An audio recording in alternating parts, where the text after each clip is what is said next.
Hello guys, good morning.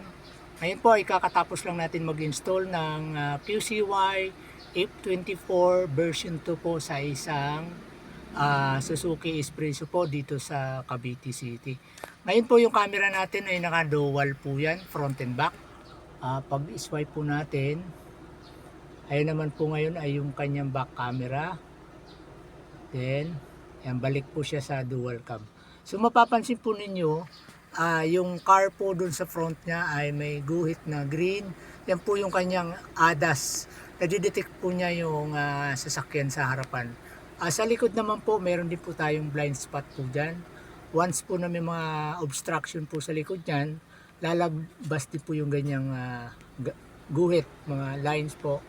So, may warning tone po yan pag malapit na po yung mga obstruction po na nasa likuran. Ganyan po yung QCY F24 po na version 2, 4K resolution. At pag nag-reverse po tayo, ayan, katulad po yan, automatic po magpapalit ng camera and then lalabas din po yung kanyang parking guide. Ayan po siya. Yung parking guide po, pwede po natin i-adjust yan.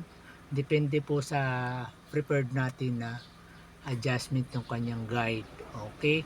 So, pagbalik po natin ng gear, babalik din po siya sa dating naka-dual po tayo kanina. So, yan po yung QCY original QCY F24 version 2 4K resolution. Thank you guys.